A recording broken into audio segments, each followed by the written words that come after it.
Mabilis na nagtungo sa madilim na bahagi ng kabukiran upang tumakas ang binatang si Nilo.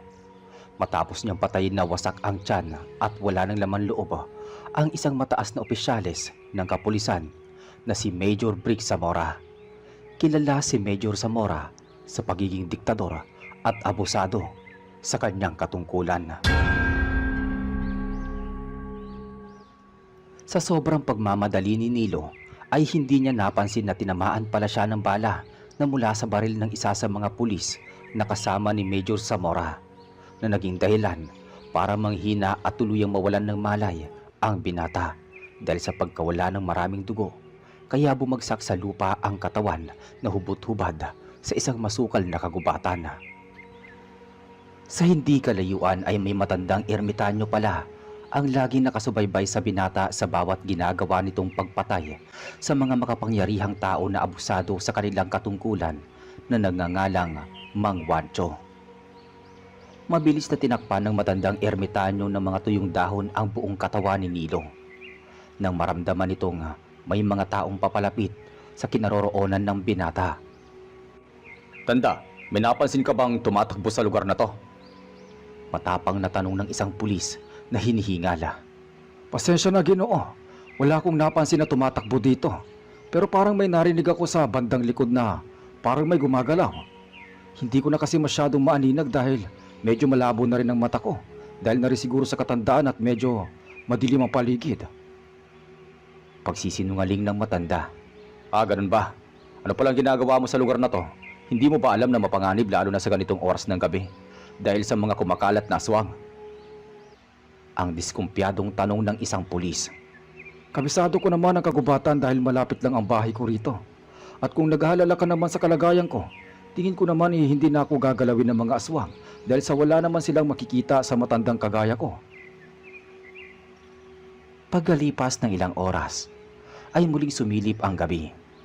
Matapos na iuwi ni Mang Wancho at gamutin ang sugatan na binata. Habang nagdidikdik ng kanyang ngunguyain na nga ang ermitanyo, ay siya naman ang paggising ng binata. O gising ka na pala, iho. Kamusta ang pakiramdam mo? Sino po kayo? At nasan po ako? Wala ka bang natatandaan sa nangyari sa'yo? Ang natatandaan ko lang po may pinatay akong makapangyarihan pero walang kwentang tao. Buti naman at natatandaan mo pa ang bagay na yan. Alam mo bang nakita lang kita na nakahandusay at walang malay sa gitna ng kagubatan at walang suot na kahit na ano. Mabuti na nga lang, idaplis lang ang pagkakatama sa'yo.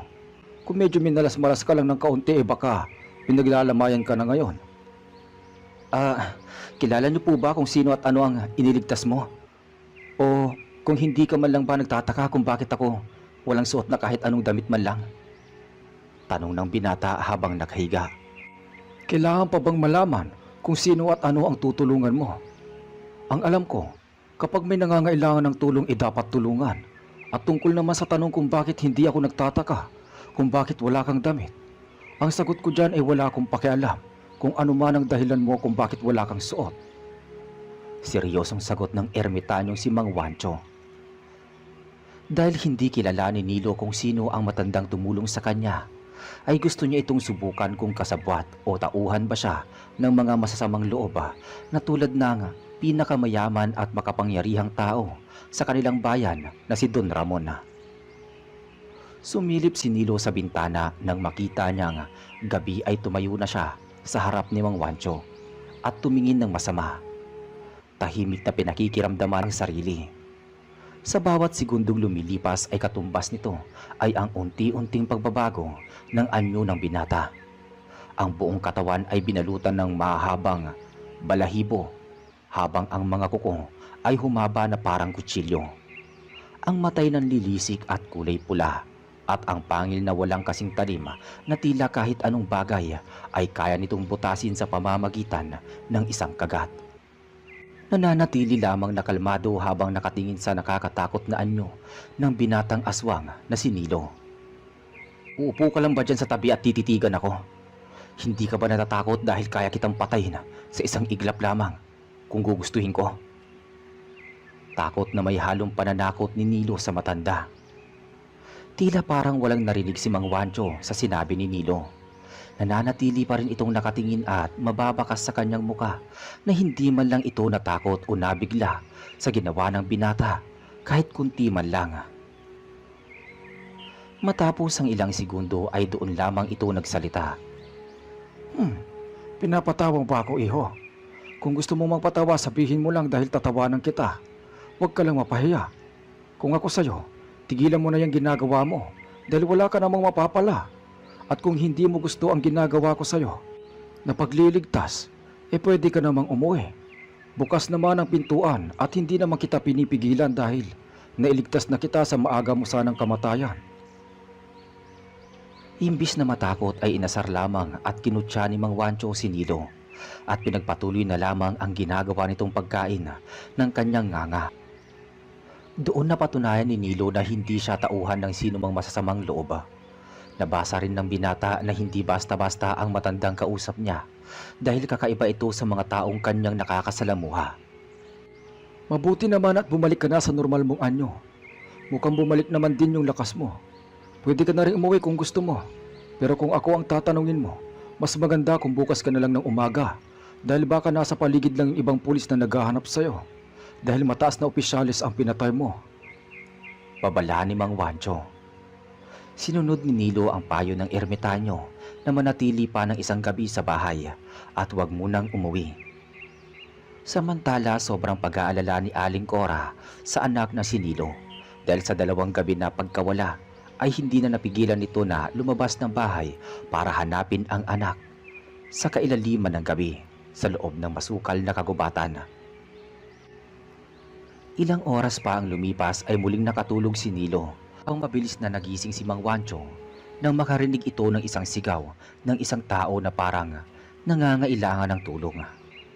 Mabilis niya itong pinuntahan matapos niyang silipin na kabilang kwarto na natutulog na si Nilo.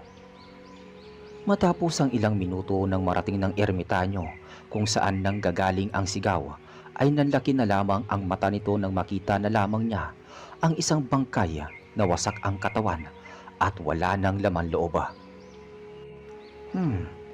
Ibig sabihin may iba pang aswang ang gumagala sa lugar na ito na nambibiktima. Pero ang pinagkaiba, mga inosenteng tao at normal na tao ang kanyang pinapatay. Hindi tulad ng kay Nilo na mga may katungkulan at matataas na tao na abusado ang kanya namang binibiktima. Bulong ng ermitanyo sa kanyang sarili. Mabilis na bumalik sa sarili niyang bahay ang ermitanyo para tignan kung nasa loob pa rin ng bahay niya ang binatang si Nilo. Andito naman siya at masarap pa rin ang tulog niya. Sigurado na ako na ibang aswang nga ang pumatay sa walang laban na nilalang. Bulong ulit ng matanda.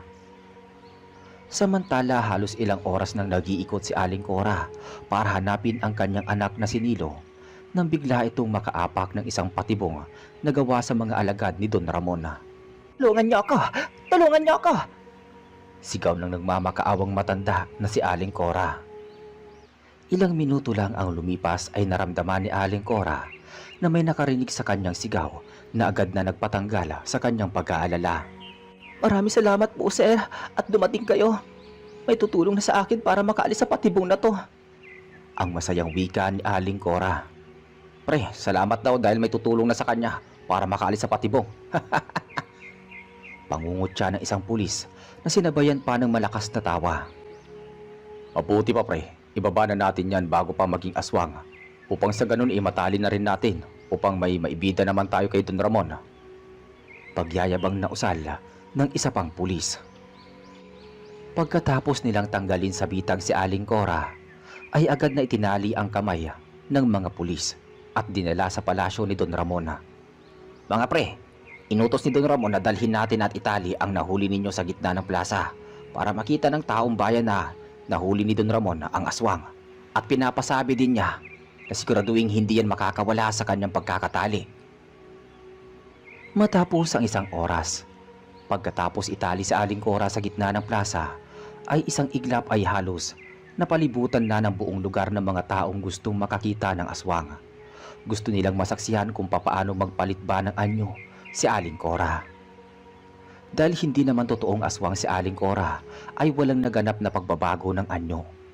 Doon na nagsimula ang pagkainip ng karamihan Kaya ang iba ay umuwi na lang sa kani-kanilang bahay. Pero bago pa maubos ang mga taong nasa plaza, ay lumabas si Don Ramon para solusyonan ang pagkainip ng karamihan. Mga kababayan, huwag muna kayong umuwi. Lalo na ang mga taong nagnanais na naghahanap ng hustisya dahil sa pagkamatay ng mga mahal nila sa buhay sa kamay ng aswang na nasa harapan ninyo. Masasaksihan ninyo kung papaano niya pagbayaran ang mga buhay na tinanggal niya. Sigaw ng makapangyarihan na Don na si Don Ramon. Nananatiling tahimik lang si Aling Cora habang tumutulo ang luha niya. Alam niyang wala siyang karapatan para magalit sa mga tao, lalo na sa mga may pamilyang na biktima ng aswang. Iniisip niya na lamang na ito ang kabayaran dahil siya ang nagpalaki sa aswang na pumatay ng mga tao. Don Ramon, dapat dyan sa demonyong yan ay sunugin upang hindi na makagambala pa ng ibang tao. Sigaw ng isa sa mga taong bayan. Kung yan ang gusto ng nakararami, yun ang gagawin natin sa paraan para singilin ng aswang sa kanyang kamalian. Malakas na sigaw ni Don Ramon.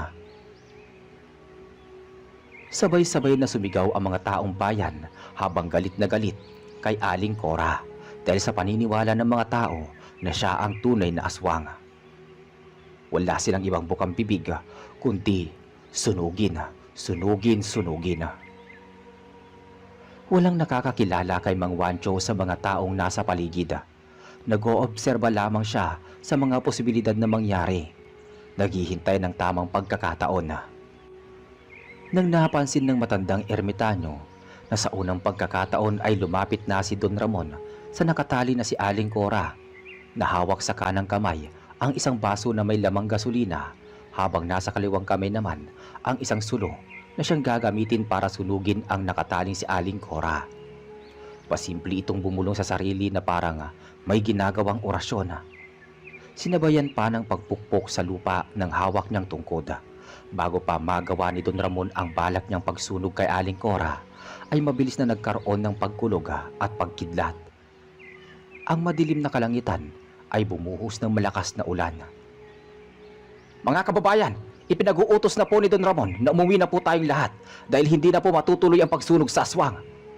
Sigaw ng isa sa mga tauhan ni Don Ramon. Karamihan ay nadismaya dahil sa biglaang pagbabago ng magandang panahon. Ngunit kahit anong galit o sigaw ang gawin nila, ay wala pa rin silang nagawa sa nangyari. Dahil sa lakas ng ulan, ay napilitan din ang karamihan na umuwi sa kani-kanilang bahay na naroon si Don Ramon.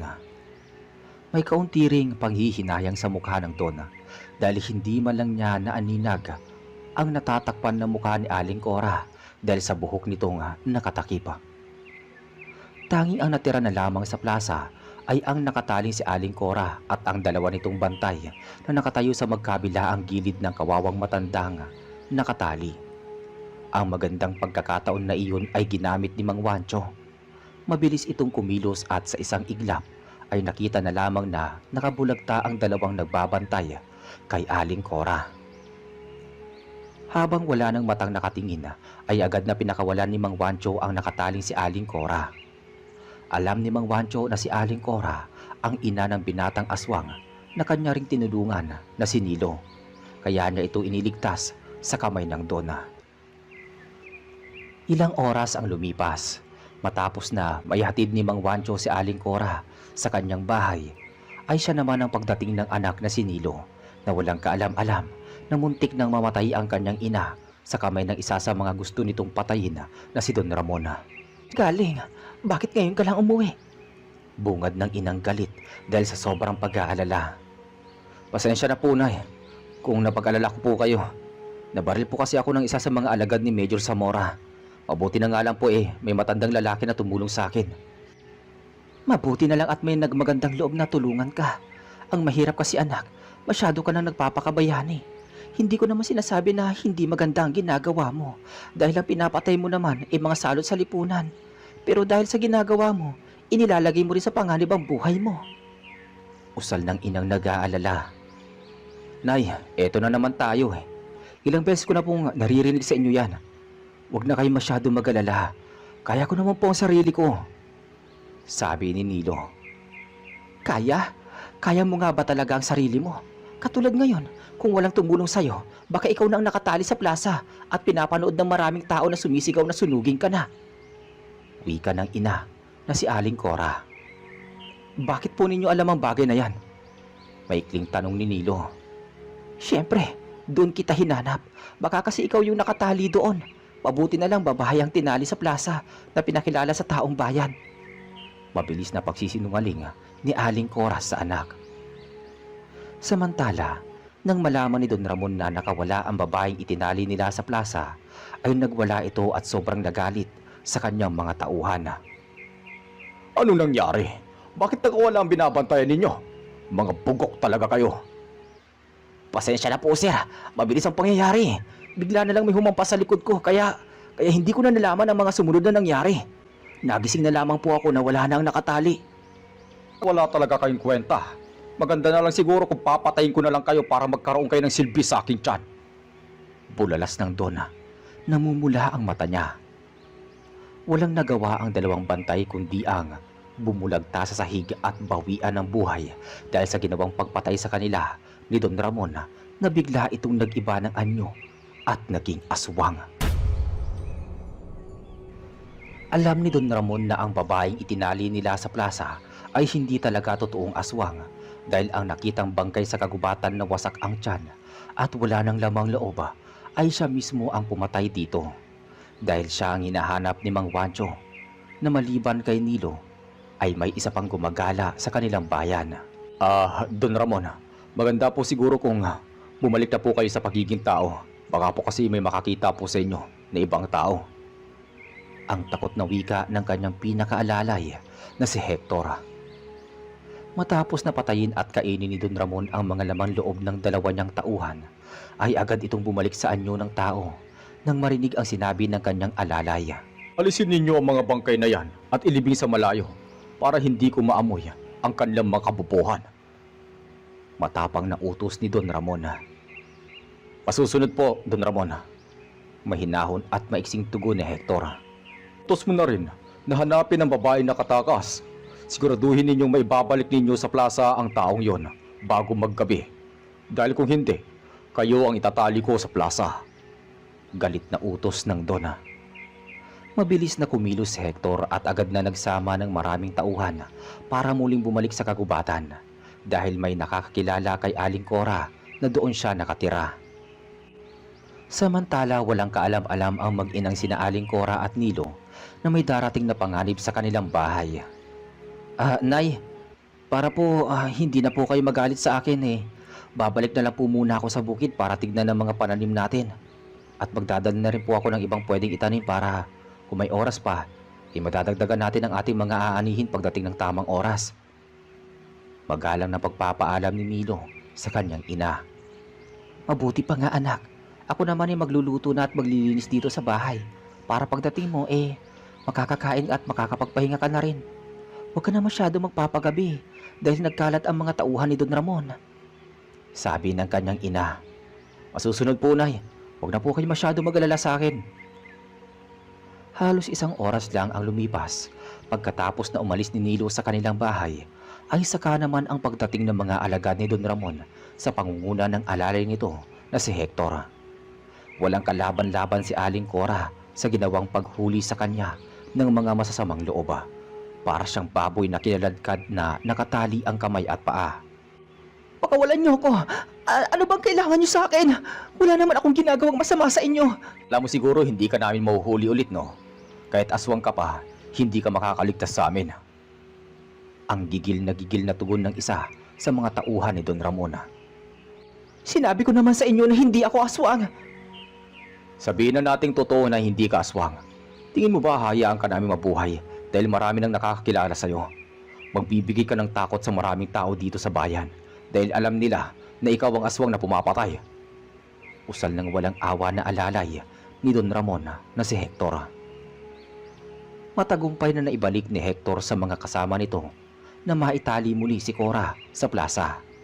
Muling dumagsa ang mga tao at bakas sa mga mukha nito ang saya at pagkawala ng pag-aalala dahil alam nila ay maililigtas na sila sa aswang na pumapatay sa kailaliman ng gabi. Buhay ka, Don Ramon! Muli mo na ibalik ang matandang aswang! Sigaw ng isa sa mga taong bayan na dumagsa sa plaza. Walang patatagalin yan! Sunugin nyo na agad, baka makatakas pa ulit!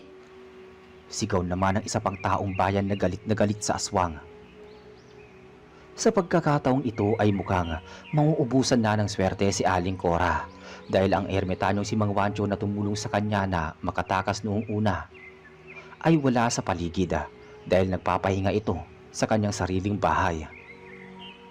Dala na rin ng katandaan ni Mang Wancho ay mabilis na lamang itong mapagod at manghina dahil sa ginawa niyang pagtulong. Nagamit niya ang halos buong lakas niya noong gumamit ito ng malakas na mahika para paulanin ang buong plaza, mailigtas lang si Aling Cora. Lalong umingay ang buong paligid sa plaza dahil sa kanya-kanyang sigaw mula sa maraming tao na tanging ang gusto ng karamihan ay patayin at sunugin ang alam nilang aswang na si Aling Cora. Sabay-sabay ang kanilang pagsigaw ng sunugin. Dahil sa sobrang ingay ay lumabas si Don Ramon upang magpabida sa mga taong naroroon. Ako ay nagagalak sa muli ninyong pagbabalik sa plasang ito. Una sa lahat, ay humihingi ako ng paumanhin dahil sa takot na hinatid ng aswang na ito nang makatakas siya. Hindi ko alam kung may tumutulong sa kanya o likas talaga sa kanya ang makatakas. Pero sa pagkakataong ito, ay hindi na yun mauulit pa kahit bumuhos pa ulit ang malakas na ulan. Pabidang wika ng Don sa taong bayan na siya namang naging dahilan para mas lalong magsigawan at magbunyi ang mga ito. Muling kinuha ni Don Ramon ang sulo at ang gasolina na ibubuhos na sana niya sa mukha ni Aling Cora nang biglang napatingin siya sa mukha nito. Habang papalapit si Don Ramon ay pansamantala niyang inilapag sa sahig ang hawak na gasolina para hawiin ang buhok ng nakaharang sa mukha ng nakataling si Aling Cora upang mas madali niyang makilala at masigurado kung sino ba talaga ang nakatali. Sa hindi inaasahan ay nagkatitigan si Don Ramon at Aling Cora at isang pangyayari ang hindi inaasahan na naganap dahil magkakilala pala sila ni Don Ramon. Cora, ikaw nga ba yan? Tanong ng naguguluhan at hindi makapaniwala na si Don Ramon. Simon? Ikaw pala yan, Simon? Ang kinikilala ng buong bayan na pinakamayaman at pinakilalang tao. Ganting tugon ni Aling Cora. Iniabot ni Don Ramon ang hawak niyang sulo sa isa sa mga tauhan niya. Muli niyang ipinag-utos na pauwiin na ang mga taong nasa plaza. Tanggalin niyo si Cora sa pagkakatali. Bilisan ninyo! Pasigaw na utos ni Donna. Buhay ka pa pala. Ang akala ko noong una, ikamukha lang ni Simon ang iginagalang at kinatatakutan na si Don Ramon. Yun pala buhay na buhay ang napakahayop na lalaki na kilala ko noon. Galit na usal ni Aling Cora. Hindi ka pa rin nagbabago. Halos 2 dekada na ang lumilipas pero hanggang ngayon, matindi pa rin ang galit mo sa akin. Pangaasar na wika ni Don Ramon. Umalis na ang mga taong bayan, kaya hindi mo na kailangan pang magkunwari na mabuti kang tao. Galit na usal ni Aling Cora. Bakit hindi mo na lang ako sinunog? Dahil ba nakukonsensya ka sa ginawa mo? Alam ko naman na wala kang ganun. Ganting pangaasar ni Aling Cora. Ano ba ang kinakagalit mo, Cora? Dapat nga magpasalamat ka pa sa akin dahil tinulungan pa kitang humaba pa ang buhay mo. Ang nagtatakang tanong ni Don Ramon. Hayop ka! Sinira mo ang buhay ko! Hindi ko sinira ang buhay mo. Sa katunayan niligtas pa kita sa tiyak na kamatayan. Kung alam mo lang, kung hindi ko ginawa sa iyo ang bagay na yon, ibang kalahi ko ang papatay sa iyo dahil humahanga ako sa kagandahan mo. Kaya, ang naputol na wika ni Don. Kaya ano? Kaya mo ako ginahasa? Kung ako ang tinanong mo ba ako kung gusto ko na lang sana pinatay mo na lang ako? Kaysa naman na habang buhay kong pandidirihan ng sarili ko dahil sa ginawa mo sa akin. Ang panlaban na tugon naman ni Aling Cora. Di ba inalok naman kita? Inalok kita ng kasal para kung sakaling may nabuo sa nangyari sa atin, malaking walang ama, ang ating magiging anak. Anong ginawa mo? Tinanggihan mo ako. Tapos sasabihin mo sa akin na sinira ko ang buhay mo? Tingin mo ba, hahayaan ko makilala ka ng anak mo na ama niya? Hindi lang isang mamamatay tao, kundi isang aswang na kinatatakutan ng buong bayan na nagbibigay ng takot sa puso ng bawat tao. Ang mabilisang tugon ni Aling Cora. Nagulat si Don Ramon sa sinabi ni Aling Cora dahil parang inamin na nito na nagkaroon sila ng anak. Anong ibig mong sabihin? Sabihin mo sa akin ang totoo. Nagkaanak ba tayo? Nabigla si Aling Cora sa kanyang sinabi dahil ang matagal niyang tinatagong lihim ay malapit ng mabunyag. Kaya tinangka nitong baguhin ang usapan. Kung pakakawalan mo ako, pakakawalan mo na ako. Kung papatayin mo rin ako, gawin mo na ngayon. Sagutin mo ang tinatanong ko sa iyo, Cora. Nagkaroon ba tayo ng anak? Hindi pa rin sumagot si Aling Cora. Kahit galit na si Don Ramon. Desidido siya na kahit anong gawin sa kanya ni Don Ramon ay hindi niya ito sasabihin. Iibahin ko ang tanong. Alam ko na isang binatilyo ang aswang na pumatay sa mga katulad ni Major Zamora. Teka, siya ba ang anak mo? Alam ko naman na hindi ka talaga aswang dahil matagal na kitang kilala, Cora. Ang muling pagtatanong ni Don Ramon. Hindi ko kilala kung sino yung sinasabi mong aswang na pumapatay. Madiing tanggi naman niya. Bilib talaga ako sa iyo, Cora. Kahit matanda ka na, hindi pa rin nawawala sa iyo ang pagiging matapang. Kahit ito pa ay kamamatay mo. Kung ganun, ako na mismo ang maghahanap sa binatang aswang na yon at hindi ko may papangako sa iyo na hindi ko siya masasaktan. Dugtong na babala ng Dona. Huwag mo siya sasaktan. Maawa ka sa kanya. Ang pakiusap ng ina na kanina lang ay ubod ng tapang. Alam ko naman na kilala mo ko na isang aswang at alam mo rin na kaya ko siyang patayin sa isang iglap lamang. Kaya bigyan mo ko ng dahilan kung bakit hindi ko siya papatayin o saktan man lang. Sumagot ka, Cora. Magsalita ka. Oo na, inaamin ko na anak mo ang binatang aswang na yon. Anak ko siya, ikaw ang ama niya. Habang nag-uusap sila ni Aling Cora at Don Ramon, ay walang kaalam-alam ang dalawa na nabalitaan na ni Nilo na sa palitang dinukot ng mga alagad ni Don Ramon ang kanyang ina nang bumalik ito sa kanilang bahay galing sa pagtatanim. Kaya agad itong nagmamadali na pumunta nga sa plaza. Ilang minuto lang ang lumipas matapos na marating ni Nilo ang plaza ay halos 5 na ang 10 alagad ni Don Ramon ang napatay nito. Don Ramon! Don Ramon! Nilusob tayo ng binatang aswang. Sigaw ni Hector habang hinihingal sa biglaang pagtakbo at sabayan pa ng kaba nang makita niya si Nilo sa anyong aswang. Hector, ikaw ang magbantay sa matandang ito at ako ang haharap sa kanya. Matapang na utos ni Don Ramon. Bago pa muling magkita ang mag-ama, ay naubos na ni Nilo ang 10 tauhan nito na nakabantay sa buong plaza. Hayop ka, Don Ramon. Nagkita rin tayo. Saan mo dinala ang nanay ko? Galit na sigaw ni Nilo.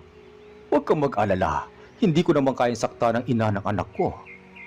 Pagtanggap ni Don Ramon bilang ama ni Nilo. Anong ibig mong sabihin? Ikaw ang ama ko? Nagpapatawa ka ba o gumagawa ka na lang ng dahilan para hindi kita patayin? Ang matapang na sunod-sunod na tanong ng binata. Tama ang narinig mo, anak. Anak ka namin ni Cora. Kaya pala ang gaan ng loob ko sa'yo habang pinagmamasdan kita sa ganyang anyo.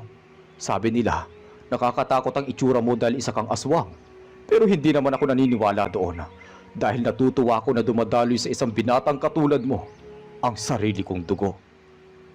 Ang dami mong sinasabi. Kung sagutin mo na lang ang tanong ko, saan mo dinala ang nanay ko? Baka maisipan ko pang pakawalan ka. Babala ni Nilo. Hector, ilabas mo si Cora.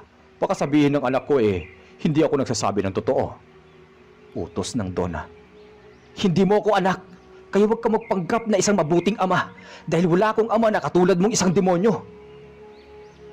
Nanlaki ang mga mata ni Nilo nang ilabas ni Hector si Aling Cora na nakatutok ang isang baril sa bungo ng kanyang ina. Dahil sa takot niyang baka siya ang isusunod na atakihin ni Nilo. Anak, huwag mo akong intindihin. Umalis ka na rito. Iligtas mo ang sarili mo. Hindi mo kilala si Don Ramon. Kung ano ang kaya niyang gawin. Utang na loob, anak. Umalis ka na. Sabi ni Aling Cora sa kanyang anak. Anak, kailangan natin mag-usap ng masinsinan. Huwag mong pakinggan ang nanay mo dahil ang gusto ko lang naman magkakilala tayo ng lubusan. Ang mahinahong tugon ng Dona. Hindi kita matatanggap na ama kahit kailan. Dahil sa pagmamatigas ni Nilo na hindi niya kinikilalang ama si Don Ramon, ay napilitan itong ipakita ang kanyang totoong pagkatao sa kanyang anak na si Nilo. Namula agad ang mata ng Don, unti-unti ring binalot ang buong katawan ng makapal na balahibo na siyang naikinasira ng damit at suot nito. Katulad ng kay Nilo ay lumabas din ang mga matatalas na pangila at mga kuko sa parehong paa at kamay na parang isang matutulis na patalima. Hindi lang itsura ang nagbago kay Don Ramon. Katulad din sa kanyang anak na si Nilo, malaki din ang pinagbago ng bilis at lakas na meron siya. Kaya mabilis itong umatake at biglang sinakal at nabigla ang binata. Kahit parehong nasaan yung pagkaaswang ang mag-amang sina Don Ramon at Nilo, ay makikita ang pinagkaiba ng kanilang lakas. Dahil mas matanda at mas marami ng eksperyensya si Don Ramon, ay siya ang mas makapangyarihan at mas malakas. Sinabi ko naman sa'yo na gusto kong mag-usap tayo, pero parehas ka lang ng nanay mo. Masyado matapang at hindi nag-iisip ng tama. Maawa ka sa anak mo. Hindi mo siya kalaban. Pagmamakaawa ni Aling Cora kay Don Ramon. Pero kahit anong pagmamakaawa ni Aling Cora ay hindi na nakaramdam ng kahit kaunting awa o pagmamahal ang isang Don Ramon na nasaan yung pagkaaswang dahil mas nangingibabaw na ang galit nito sa kanyang puso. Patuloy na nagpupumigla si Nilo para makawala sa pagkakasakal sa kanya ng ama, pero sadyang malayo ang agwat ng kanilang lakas, kaya naman halos mawalan na ng malay si Nilo bago ito bitawan ni Don Ramon. Sa sobrang panghihina ay bumagsak sa sahig ang katawan ni Nilo saan yung nagbalik sa pagkatao. Halos walang lakas dahil hindi man lang niya magawang makabangon. Kung nakinig ka na lang sana sa akin noong una, ay hindi sana mangyayari to sa'yo, anak. Tignan mo ang sarili mo. Isang kaawa-awang nilalang na hindi man lang kayang ipaglaban at pangatawanan ang gusto mong gawin. Diba gusto mo akong patayin? Mukhang hindi ganoon ang mangyayari dahil ako mismo ang papatay sa'yo. Huwag mong gawin yan sa anak mo. Maawa ka sa kanya, Simon. Wikang umiiyak ni Aling Cora.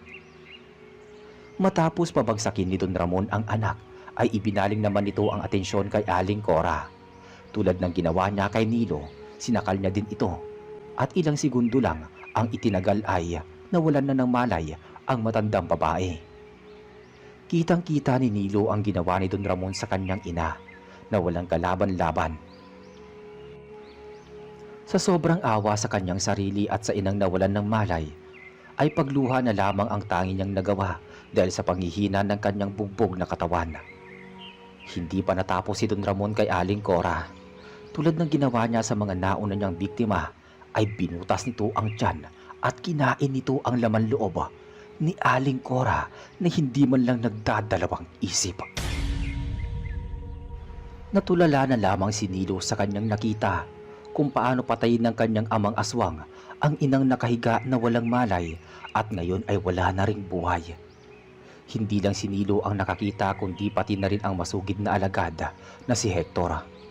Halos maihi si Hector sa ginawa ng kanyang among si Don Ramon. Gustuhin man niyang tumakas ay hindi niya magawa dahil baka siya ang pagbalingan nito.